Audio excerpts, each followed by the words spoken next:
Hello and welcome to Inside Iraq. I'm Jassim Azzawi. 2 years ago, Iraqi Prime Minister Nuri al-Maliki was considered a weak politician with a sectarian agenda. Some thought him a puppet of the US. Others said he kowtowed to Iran. To many Iraqis today, however, he has emerged as a strong nationalist leader wielding a big stick against local militias, al-Qaeda, and Iranian proxies in Iraq. So has al-Maliki found a new political compass and a fresh reservoir of courage? Or is he merely a paper tiger propped up by the American forces on the ground? Nicole Johnston reports. Nuri al-Maliki's critics say he's weak, a puppet for the US administration. But lately it appears Iraq's Prime Minister is making a comeback. After 2 years of constant violence and chaos, Maliki is starting to score some wins against private militias, restoring order to lawless parts of the country. Maliki, it seems, may be settling into the job of leading Iraq. However, he's had some help. Hundreds of Sunni awakening councils, groups made up of former fighters, are now on the government side, acting as local policemen on the streets. But in the real problem areas, Maliki has sent in troops to take on Shia militia groups. In Basra, masked gunmen, supporters of the Mehdi army, controlled the city. So in March, Maliki sent in the troops, overseeing the battle from inside Basra. As the fighting intensified, it spread to other cities and to Baghdad as well, catching the Iraqi army off guard. But after a week, Shia cleric Muqtada al-Sadr told his fighters to back off. The US called it a defining moment. Maliki had won, but only just. We will never keep silent on the vicious and malicious acts carried out by criminal gangs in Sadr city, Shula, Amariya and other districts. We will chase these gangs who want to govern the citizens' affairs. We should liberate the residents of these districts. Maliki then went after Shia militias in Amara. Another battle, another ceasefire. It was a significant PR and political win for him. Here the local government had been run by politicians loyal to Muqtada al-Sadr. Maliki was asserting his authority. And then last month, Maliki supervised Operation Lion's Roar in Mosul. It too deemed a success. Across the country there are some signs Nuri al-Maliki has found his stride, and not only on the battlefield. He's told the Iranians to stop meddling in Iraqi affairs. And his oil minister told the Kurds only Baghdad can sign energy contracts. However, Maliki's real test will come when the long-term security agreement with the US is presented to the Iraqis. If they ratify it, it will also be a show of support for their Prime Minister. Nicole Johnston for Inside Iraq. To examine al-Maliki's perceived transformation over the last 2 years, I'm joined by two Iraq experts. From Washington, by Ghassan al-Atiyah, Director of Iraq Foundation for Development and Democracy. And from Istanbul, by Yus Hilterman, Deputy Program Director, Middle East and North Africa at the International Crisis Group. Gentlemen, welcome to Inside Iraq. Ghassan, in Washington, what lies behind this perceived transformation of al-Maliki? Is it real change? Has the man found himself? Is there a new spine in him?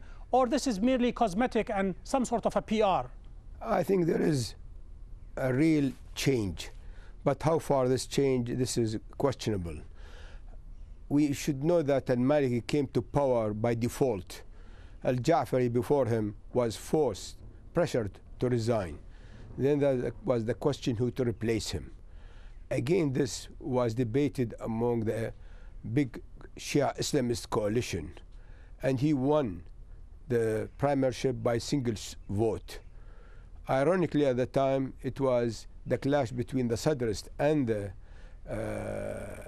Hakim group, which played into his benefit. Since then, he was the in-between between the Sadrist and the Hakim group, scary house group. However, the Shia Islamists in Iraq played the role between the United States and America, a unique role. His government became the only government in the whole world where the Iranian and the American were supporting. And the Shia Islamists with al-Maliki and Hakim were playing the role of going in between the American and the Iranian in the hope of bringing them together, and they succeeded in concluding 4 meetings in Baghdad. However, when things start to, the gap between the United States and Tehran is widening, the maneuverability of the Maliki and the Shia parties became narrower and narrower. Used as outlined by Ghassan, were these critical phases preventing Nuri al-Maliki from emerging from the shadow of al-Hakim, from the shadow of the Iranians, from the grip of the Americans, and suddenly he found his voice? No, I see it the opposite way. I think that rather than emerging from the grip of the Supreme Council, from the al-Hakim group, he is in fact more firmly ensconced in that group. In 2006, when the government was formed following the elections in December 2005, Maliki was a compromise figure between the al-Hakim group and the Sadrists. He was weak politically because he represented the Da'wah group party, which is not very strong, doesn't have its own militia, was decimated during the regime years, of course. But after the meeting with President Bush in November 2006 in Amman, al-Maliki started to shift toward the US camp and towards also the al-Hakim camp, away from the Sadrists. And since then, he has played a role really as a frontman for the Supreme Council and for the Americans. And he has moved away from the Sadrists. And this is what has allowed him to confront the Sadrists on behalf of the Iraqi government, of course, but especially the Iraqi security forces, which are dominated, especially in the south, by the Supreme Council. So I see him very much now as an exponent of that particular trend, which has used American power to bear down on the Sadrists militarily and politically. Ghassan, in this regard, al-Maliki as well as Abdul Aziz al-Hakim, in one way or another, they shifted the compass from Tehran to Washington. They threw their lot and their fortune with the Americans because they think that's the winning card in the long term. There's a big question mark. Al-Maliki definitely, from all what I heard, from all what I read, that he actually made up his mind that he is to ally himself with the United States, without antagonizing the Iran, if that's possible. But the Sadrs now took a real position against him. The question for him, is he now able to create his own constituency, or he has to rely on the Supreme Council, on the Hakim group? Stay with me, Ghassan al-Atiyah. Is Abdul Aziz al-Hakim trying to bridge the gap between Washington and Tehran? Somehow he needs the Iranians. That's where his political base started. But in the long run, he knows the Americans are staying in Iraq. And somehow he thinks he can split the difference. Is that what he's trying to do? No, this is the dilemma of the Shia Islamist. The fact as the gap between the United States and Tehran reach a collision course, they will reach a point they were to make up their mind. Either they were Tehran or with Washington. This moment has not yet reached, but they are trying to improve their position. The first casualty of this conflict are the Sadrists. Now the question is, al-Hakim will have the stronger hand in Iraq. Is al-Maliki willing to play just the front for the Hakim, or will be his own man in this sense? My feeling that he needs to create his own constituency, especially when al-Ja'fari created a new political entity, a reform trend, which is trying to take from al-Maliki the Da'wah constituency. So this is the situation of al-Maliki, that he needs his own constituency. And if I may add, he have one unique opportunity in the next election, in the provincial elections. If he succeeds in creating alliances, in cooperating with others to win a new representation in the council, in the provincial councils, then maybe he will be perceived as an independent, before that election happens in October or November, used the al-Da'wah, the Islamic Council for Supreme Council of Iraq, they need to move against al-Sadrs, and they have done that. They have to downsize them and perhaps move in to crush them in order to somehow extract the south from Jaish al-Mahdi.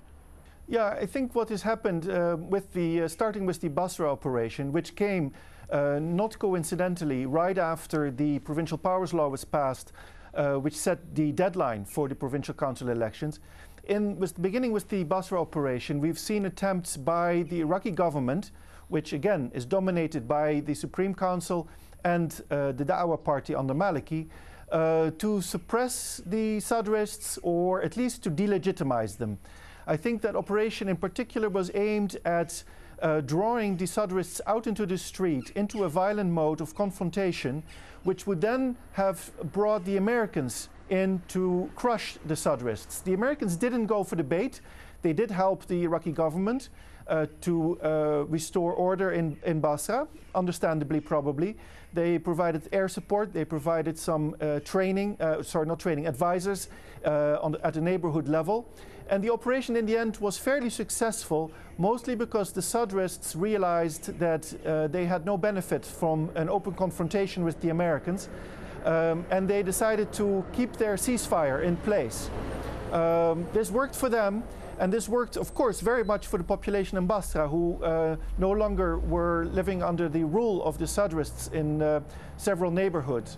But overall, the Supreme Council and the Iraqi government did not succeed in crushing the Sadrists in that occasion, or even to delegitimize them as a political actor in the provincial council elections. Yes. I think that struggle is still ongoing, and we'll see more attempts to delegitimize the Sadrists, which may or may not succeed. Thank you, Joost. We'll take a short break now. When we come back, I'm going to ask Ghassan al-Atiyya whether al-Maliki is out of the woods or his problems are still to come. Stay with us. America cannot impose a political system on us. We have formed an elected government. If Arab regimes are worried, then why don't they help Iraq? Nuri al-Maliki, Iraqi Prime Minister.